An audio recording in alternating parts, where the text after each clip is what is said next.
ನೋಡಿ ಫ್ರೆಂಡ್ಸ್, ಇದು ಮಟ್ಟಪೆಟ್ಟ ಡ್ಯಾಮ್ ಅಂತ ಕೇರಳದಲ್ಲಿರೋದು. ಬಟ್ ಏನು ಅಂದ್ರೆ ಇದು ನೀರು ಕಮ್ಮಿ ಇರೋ ಕಾರಣ ಕಮ್ಮಿ ನೀರನ್ನು ಬಿಟ್ಟಿದ್ದಾರೆ. ಈ ಕಡೆ ನೀವು ನೋಡ್ಬೋದು, ಇಲ್ಲಿ ಏನಂದ್ರೆ ನೀರು ಮಳೆ ಬಂದಾಗ ಜಾಸ್ತಿ ಬರುತ್ತೆ.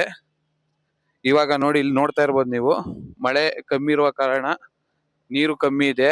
ಆದ್ದರಿಂದ ಯಾವುದೇ ತರಹ ನೀರು ಕಮ್ಮಿ ಇದೆ.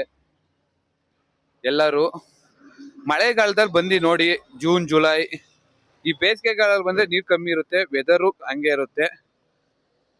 ನೋಡ್ಬೋದು ನೀವು, ತೋರಿಸಿ ನೋಡಿ, ಮಳೆ ಕಮ್ಮಿ ಇರೋ ಕಾರಣ ನೀರು ಕಮ್ಮಿ ಇದೆ. ನೀವು ಬರ್ಬೇಕು ಅಂದ್ರೆ ವಿಸಿಟ್ ಮಾಡಬೇಕು June July August. April May no visit, water is come. ಇಲ್ಲಿ ನೀವು ಈ ಕಡೆ ನೋಡ್ಬೋದು, ಇದನ್ ಬಿಟ್ಟಿದ್ದಾರೆ ಸಣ್ಣ ಪುಟ್ಟ, ಒಂದು ಚಿಕ್ಕ ಒಂದು ಮಾತ್ರ ಓಪನ್ ಮಾಡಿದ್ದಾರೆ. ನೋಡಿ ಎಷ್ಟು ಸ್ಪೋರ್ಟ್ಸ್ ಆಗಿ ಹೋಯ್ತೈತೆ ಅಂದ್ರೆ, ನಾವೇನಾರ ಅಲ್ಲಿ ಹೋದ್ರೆ ನಮ್ಮನ್ನೇ ಎಳಕೋ ಹೋಗುತ್ತೆ. ನೋಡಿ ನೀರು ಈಗ ಸ್ಪೋರ್ಟ್ಸ್ ಜಾಸ್ತಿ ಆಯ್ತೈತೆ, ನೀರು ಕಮ್ಮಿ ಇದ್ರು ಜಾಸ್ತಿ ನೀರು ಬಿಟ್ಟಿದ್ದಾರೆ. ಓಕೆ ಫ್ರೆಂಡ್ಸ್, ಇಷ್ಟ ಹೇಳಕ್ ಇಷ್ಟಪಡ್ತೀನಿ. ಬಾಯ್.